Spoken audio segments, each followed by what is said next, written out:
Kuasa Allah nyata dalam kelemahan Anda.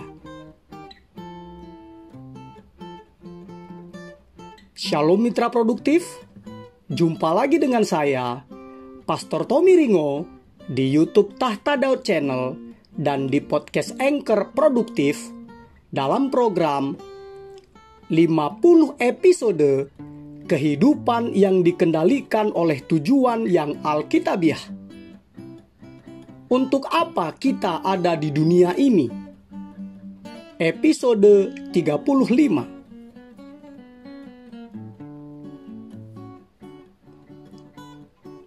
Sebelum kita belajar bersama dan memulai perjalanan rohani yang mengasyikkan ini, mari kita memperkatakan dan merenungkan firman Allah yang tertulis dalam surat 2 Korintus 13 ayat 4b yang berkata, "Memang kami adalah lemah di dalam Dia, tetapi kami akan hidup bersama-sama dengan Dia untuk kamu karena kuasa Allah." Juga firman Allah yang tertulis dalam surat 2 Korintus 12 ayat 9a terjemahan bahasa Indonesia masa kini yang berkata, "Tetapi Tuhan menjawab, Aku mengasihi engkau, dan itu sudah cukup untukmu. Sebab kuasaku justru paling kuat kalau kau dalam keadaan lemah." Dari ayat-ayat tersebut kita diingatkan mitra produktif bahwa kuasa Allah paling kuat dinyatakan di saat keadaan kita lemah. Makanya Allah senang memakai orang-orang yang lemah. Semua orang memiliki kelemahan. Bahkan sebenarnya Anda memiliki banyak kelemahan dan ketidaksempurnaan, seperti kelemahan fisik, emosi, intelektual, dan rohani. Anda juga mungkin memiliki situasi dan keadaan yang tidak dapat dikendalikan yang membuat Anda lemah, seperti misalnya keterbatasan keuangan atau relasi. Tetapi masalah yang lebih penting lagi dari semuanya itu adalah apa yang akan Anda lakukan dengan kelemahan-kelemahan tersebut. Biasanya kita menyangkali, mengingkari, atau tidak mau mengakui kelemahan-kelemahan kita, membelanya, mencari dalih atau alasan untuknya, menyembunyikannya, dan membencinya. Hal itu justru menghalangi Allah memakai masalah-masalah tersebut seperti yang diinginkannya. Mitra produktif, Allah memiliki pandangan yang berbeda tentang kelemahan-kelemahan Anda. Karena itu Allah berfirman dalam kitab Yesaya 55 ayat 9. "Seperti tingginya langit dari bumi, demikianlah tingginya jalanku dari jalanmu dan rancanganku dari rancanganmu." Makanya Allah sering bertindak dengan cara-cara yang bertentangan dengan yang kita harapkan atau yang kita kira. Kita mengira bahwa Allah hanya ingin memakai kekuatan kita. Namun nyatanya Allah juga ingin memakai kelemahan-kelemahan kita untuk kemuliaan-Nya. Allah juga berfirman dalam surat 1 Korintus 1 ayat 27 sampai 29. "Tetapi apa yang bodoh bagi dunia, dipilih Allah untuk memalukan orang-orang yang berhikmat. Dan apa yang lemah bagi dunia, dipilih Allah untuk memalukan apa yang kuat. Dan apa yang tidak terpandang dan yang hina bagi dunia, dipilih Allah. Bahkan apa yang tidak berarti, dipilih Allah untuk meniadakan apa yang berarti, supaya jangan ada seorang manusia pun yang memegahkan diri di hadapan Allah. Hal ini menegaskan bahwa kelemahan Anda bukanlah suatu kebetulan. Memang iblis ingin menggunakan kelemahan-kelemahan Anda untuk menjatuhkan dan menghancurkan Anda. Tetapi Allah ingin menggunakannya untuk tujuan mendemonstrasikan kuasanya melalui kelemahan Anda.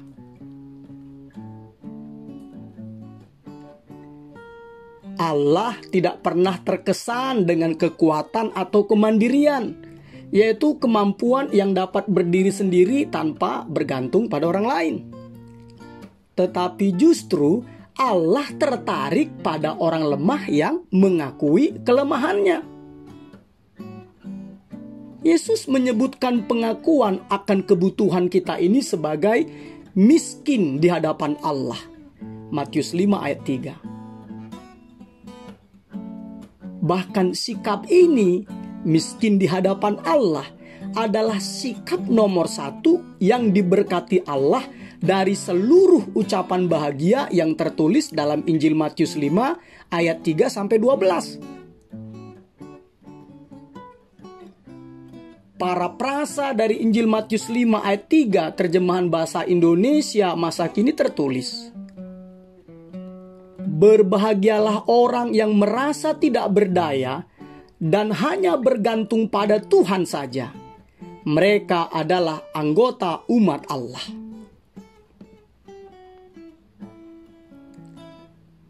Alkitab dipenuhi dengan contoh-contoh tentang bagaimana Allah senang memakai orang-orang biasa yang tidak sempurna untuk melakukan hal-hal yang luar biasa, walaupun mereka memiliki banyak kelemahan.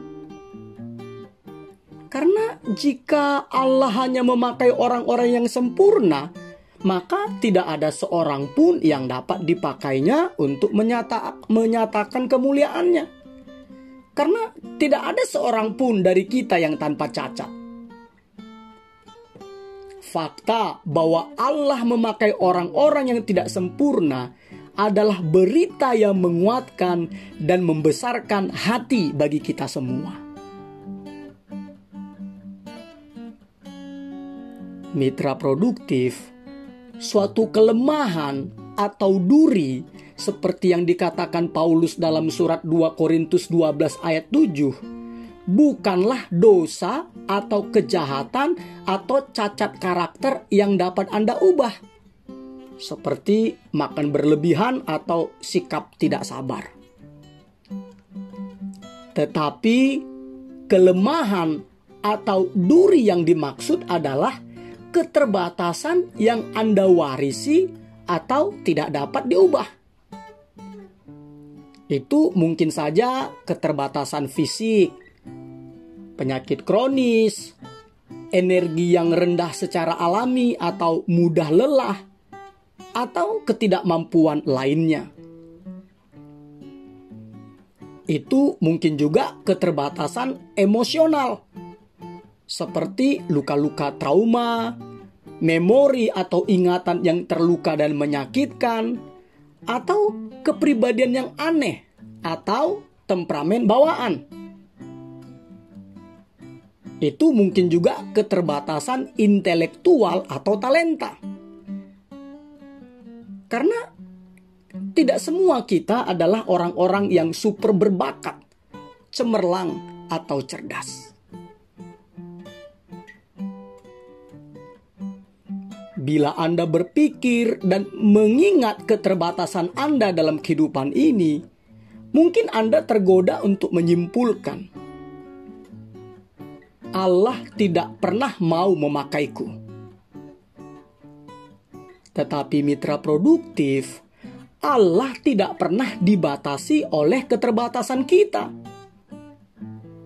Allah bahkan suka meletakkan kuasanya yang besar itu ke dalam bejana-bejana biasa, wadah yang biasa, seperti yang tertulis dalam surat 2 Korintus 4 ayat 7 terjemahan bahasa Indonesia masa kini.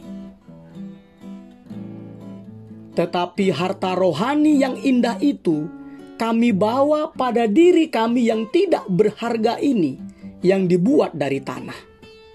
Dengan demikian, nyatalah bahwa kebesaran kuasa itu terletak pada Allah dan bukan pada kami. Seperti bejana tanah liat biasa, kita ini rapuh, mudah retak, cacat, dan mudah pecah. Tetapi Allah memakai kita jika kita menginginkan Dia bekerja melalui kelemahan-kelemahan kita. Dan supaya hal tersebut terjadi, kita harus mengikuti jejak teladan Paulus berikut ini.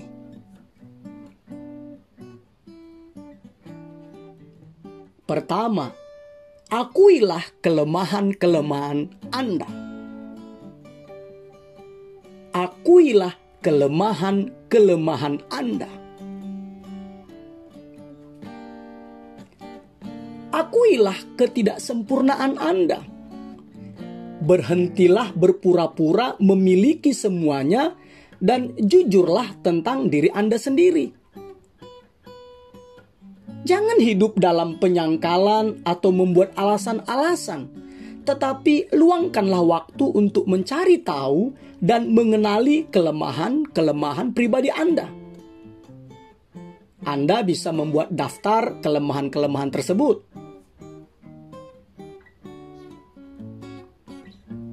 Dalam Alkitab Perjanjian Baru, ada dua pengakuan besar dan terkenal yang menggambarkan apa yang kita butuhkan untuk kehidupan yang sehat dan menyenangkan.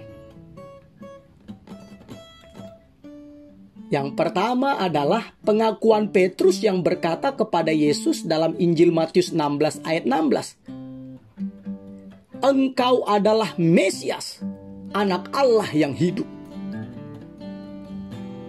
Dan yang kedua adalah pengakuan Paulus yang berkata kepada kerumunan orang yang mengeluh-elukan mereka dalam Kisah Para Rasul 14 ayat 15. Kami ini adalah manusia biasa, sama seperti kamu.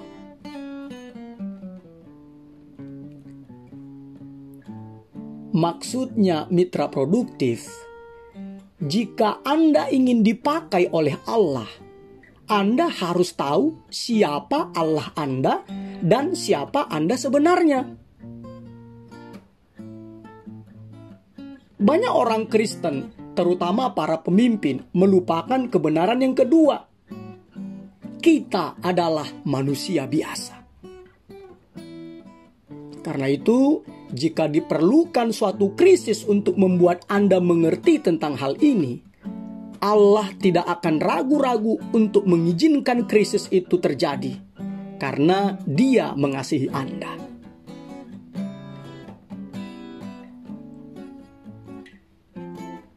Kedua, bersikaplah puas di dalam kelemahan-kelemahan Anda. Bersikaplah puas di dalam kelemahan-kelemahan Anda. Allah berfirman dalam surat 2 Korintus 12 ayat 9. Tetapi jawab Tuhan kepadaku, cukuplah kasih karuniaku bagimu, sebab justru dalam kelemahanlah kuasaku menjadi sempurna. Sebab itu, terlebih suka aku bermegah atas kelemahanku, supaya kuasa Kristus turun menaungi aku. Makanya Paulus dapat berkata, ia lebih suka bermegah atas kelemahannya, supaya kuasa Kristus turun menaungi dia. Memang awalnya hal ini tidak masuk akal, karena kita ingin dibebaskan dari kelemahan-kelemahan kita, bukannya puas dengan kelemahan tersebut. Tetapi rasa puas adalah ekspresi iman di dalam kebaikan Allah. Kepuasan berarti mengatakan, Tuhan, Aku percaya bahwa Engkau mengasihiku dan mengetahui yang terbaik untukku. Paulus memberikan kepada kita beberapa alasan untuk menjadi puas dengan kelemahan-kelemahan bawaan kita. Alasan pertama, kelemahan-kelemahan kita akan membuat kita bergantung kepada Allah.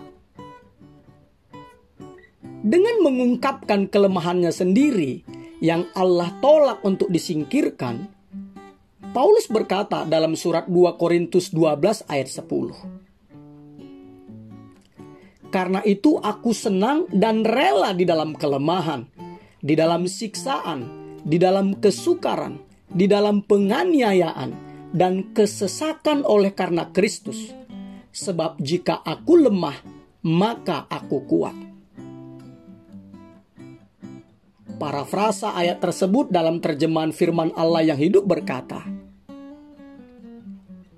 makin sedikit yang saya miliki, makin banyak saya menggantungkan diri kepadanya. Mitra produktif, jika Anda merasa lemah, sesungguhnya Allah sedang mengingatkan Anda untuk bergantung kepadanya. Alasan kedua, kelemahan-kelemahan kita akan mencegah kita dari kesombongan. Kelemahan-kelemahan itu akan menjaga kita tetap rendah hati. Paulus berkata dalam surat 2 Korintus 12 ayat 7. Dan supaya aku jangan meninggikan diri karena penyataan-penyataan yang luar biasa itu, maka aku diberi suatu duri di dalam dagingku, yaitu seorang utusan iblis untuk menggocoh aku, supaya aku jangan meninggikan diri.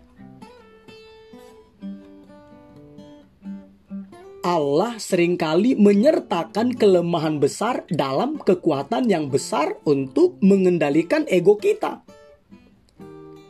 Suatu keterbatasan dapat bertindak sebagai pengendali yang menjaga kita untuk tidak melangkah terlalu cepat dan berlari mendahului Allah.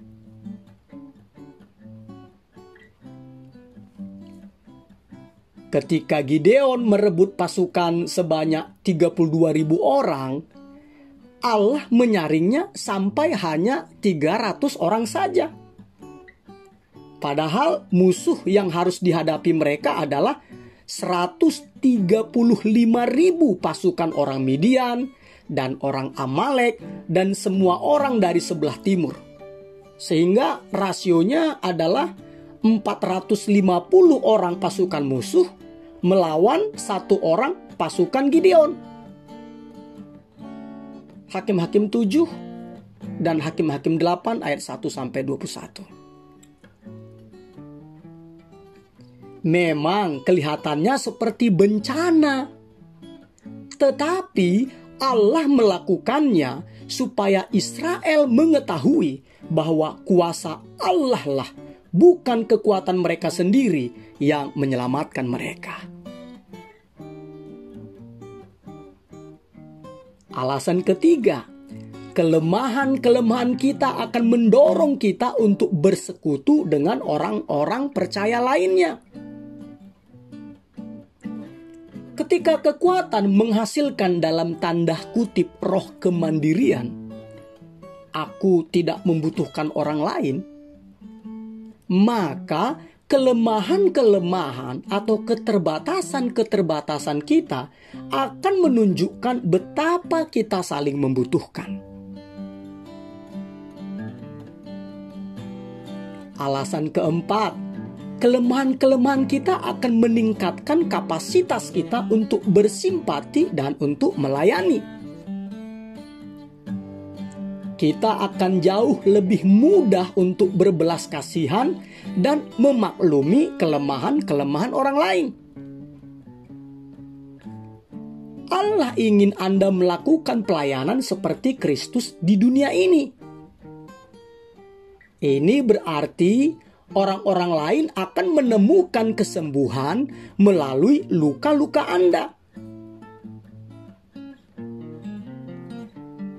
Mitra produktif, pesan kehidupan Anda yang terbesar dan pelayanan Anda yang paling efektif berasal dari luka-luka Anda yang paling dalam.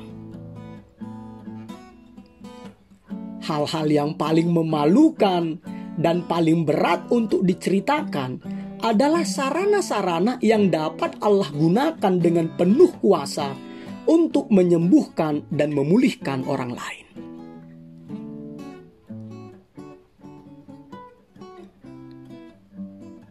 Misionaris besar asal Inggris untuk Cina, James Hudson Taylor berkata,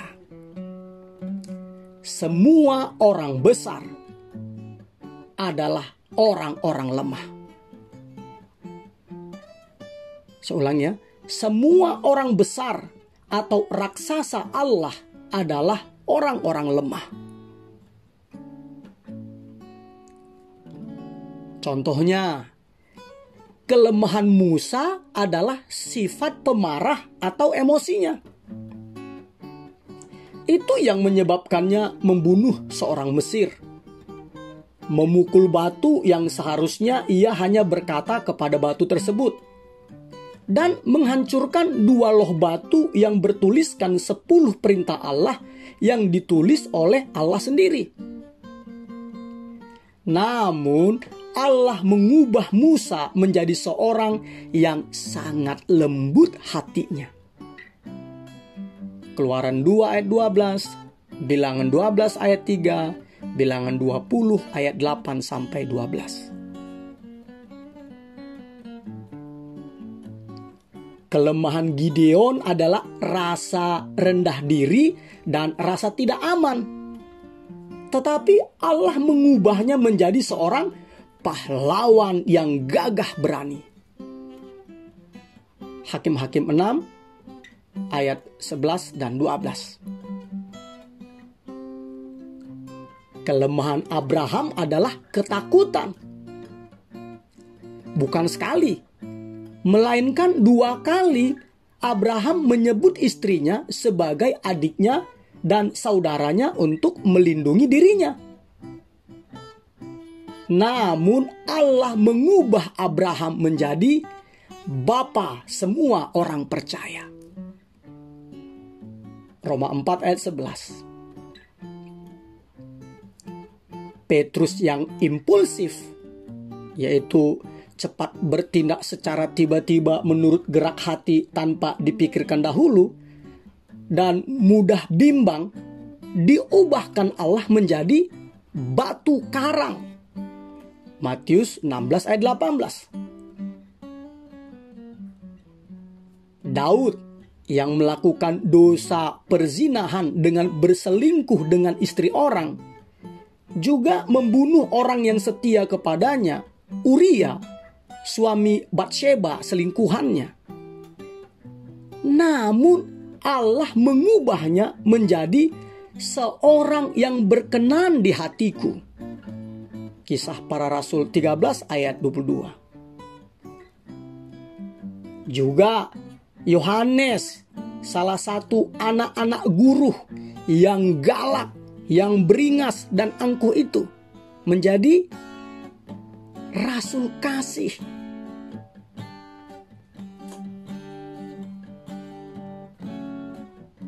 Daftar yang saya sebutkan di atas akan bertambah terus. Karena apa? Karena surat Ibrani 11 ayat 32 sampai 34 berkata, "Dan apakah lagi yang harus aku sebut?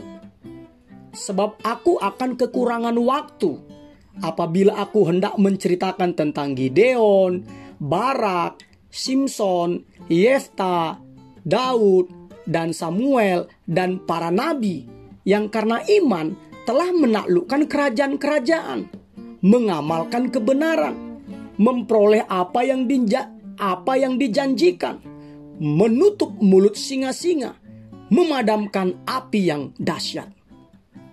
Mereka telah luput dari mata pedang, telah beroleh kekuatan dalam kelemahan, telah menjadi kuat dalam peperangan dan telah memukul mundur pasukan-pasukan tentara asing.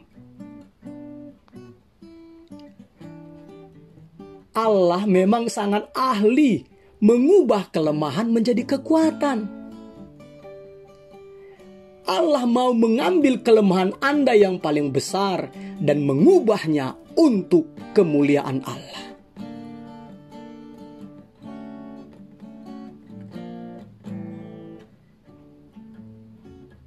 Ketiga, ceritakanlah kelemahan-kelemahan Anda dengan jujur. Ceritakanlah kelemahan-kelemahan Anda dengan jujur. Pelayanan diawali dengan keterbukaan. Semakin sering Anda meruntuhkan benteng pertahanan ego Anda, membuka topeng Anda, dan menceritakan pergumulan-pergumulan Anda, maka Allah akan semakin memakai Anda untuk melayani orang lain. Paulus memberikan contoh kelemahannya dalam semua suratnya. Secara terbuka dan berterus terang, ia menceritakan kelemahan-kelemahannya tersebut. Misalnya, kegagalannya. Paulus menceritakannya dalam surat Roma 7 ayat 19. Sebab bukan apa yang aku kehendaki, yaitu yang baik yang aku perbuat, melainkan apa yang tidak aku kehendaki, yaitu yang jahat yang aku perbuat. Perasaannya. Paulus menceritakan perasaannya dalam surat 2 Korintus 6 ayat 11 terjemahan firman Allah yang hidup. Segala yang saya rasakan telah saya kemukakan kepada saudara. Frustrasinya. Paulus menceritakannya dalam 2 Korintus 1 ayat 8. Beban yang ditanggungkan atas kami adalah begitu besar dan begitu berat, sehingga kami telah putus asa juga akan hidup kami.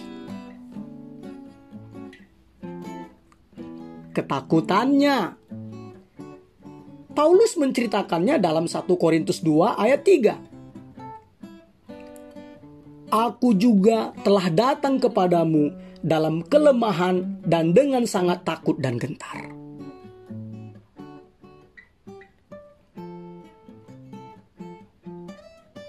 Tentu saja, mitra produktif, keterbukaan itu beresiko.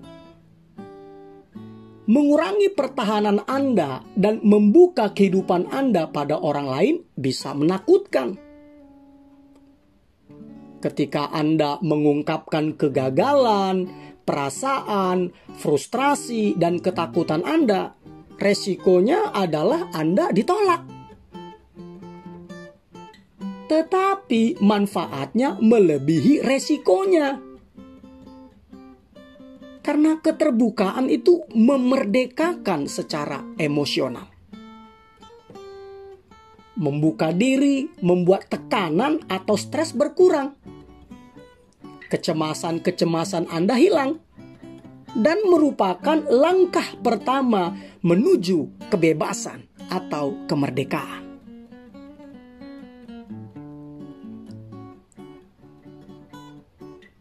Mitra produktif, kita telah melihat bahwa Allah memberikan kasih karunia kepada orang-orang yang rendah hati.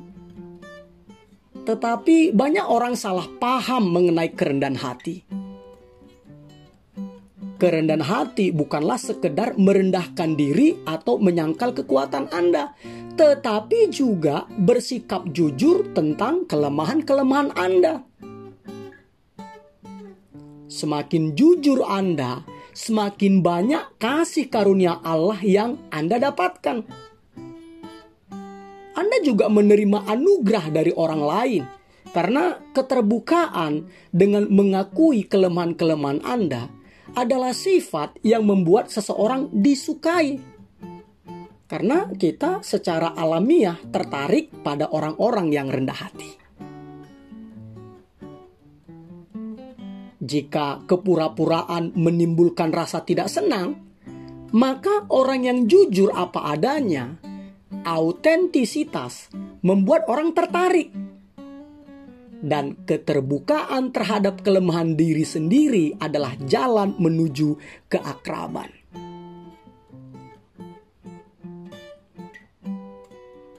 Itulah sebabnya Allah ingin memakai kelemahan-kelemahan Anda, bukan hanya kekuatan Anda. Jika yang orang lihat hanyalah kekuatan-kekuatan Anda, mereka akan berkecil hati dan berpikir, "Ya, baik untuk dia, tetapi aku tidak akan pernah dapat melakukannya." Tetapi ketika mereka melihat Allah memakai Anda di balik kelemahan-kelemahan Anda, itu akan membuat mereka terinspirasi dan berpikir, "Barangkali Allah dapat memakaiku." Ingat, kekuatan kita menciptakan persaingan, tetapi kelemahan kita menciptakan komunitas.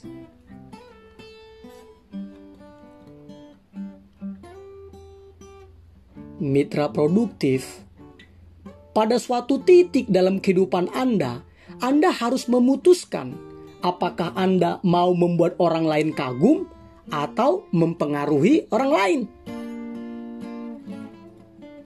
Anda dapat membuat orang lain kagum dari jauh, tetapi Anda harus mendekat untuk mempengaruhi mereka.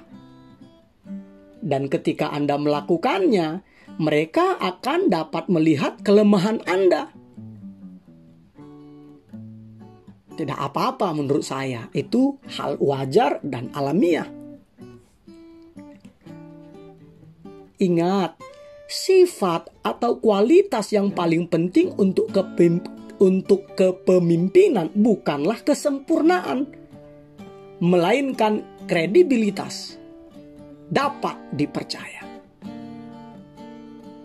Orang lain harus dapat mempercayai Anda. Kalau tidak, mereka tidak akan mengikuti Anda.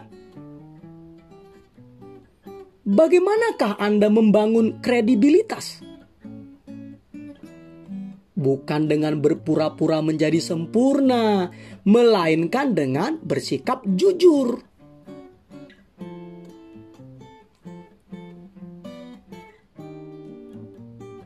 Paulus mengetahui bahwa ada kemuliaan Allah di balik kelemahan-kelemahan kita, sehingga ia menuliskannya dalam surat 2 Korintus 12 ayat 5b. Tetapi atas diriku sendiri, aku tidak akan bermegah selain atas kelemahan-kelemahanku. Jadi, tidak perlu bersikap berpura-pura tak terkalahkan oleh keadaan. Lihatlah diri Anda sebagai piala anugerah. Ketika iblis menunjukkan kelemahan Anda, setujuilah saja itu dan penuhilah hati Anda dengan pujian kepada Yesus yang dapat turut merasakan kelemahan-kelemahan kita. Ibrani 4 ayat 15. Dan kepada Roh Kudus yang membantu kita dalam kelemahan kita. Roma 8 ayat 26.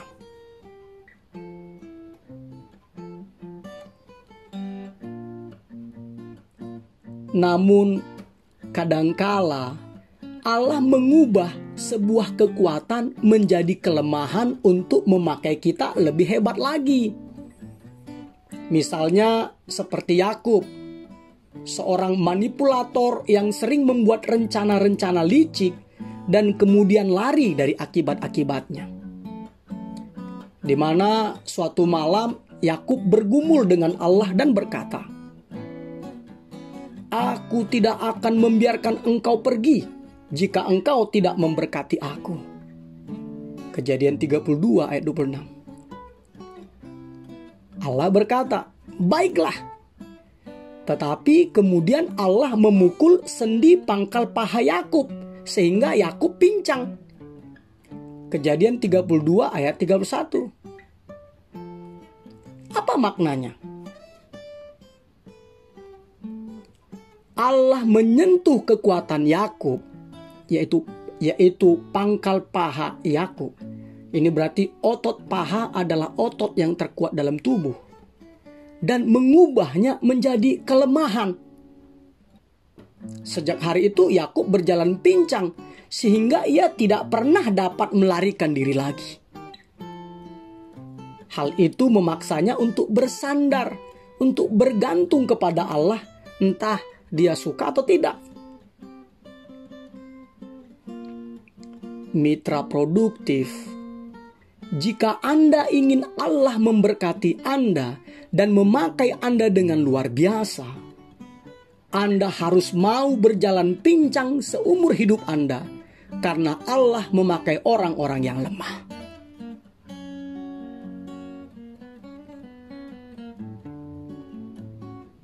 Episode 35. Berpikir dan merenungkan tujuan hidup saya. Nilai-nilai atau prinsip-prinsip yang harus dipikirkan dan direnungkan. Kuasa Allah bekerja paling baik, paling kuat, dan paling nyata dalam kelemahan yang saya akui.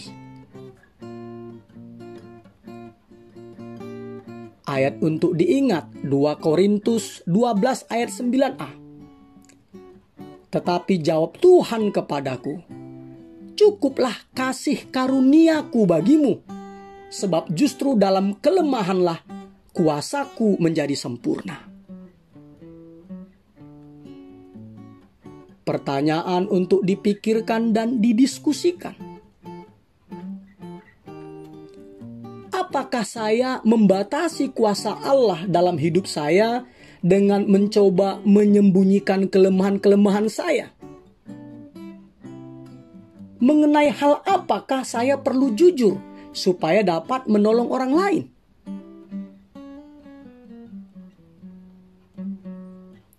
Immanuel, Allah menyertai kita mitra produktif. Amin.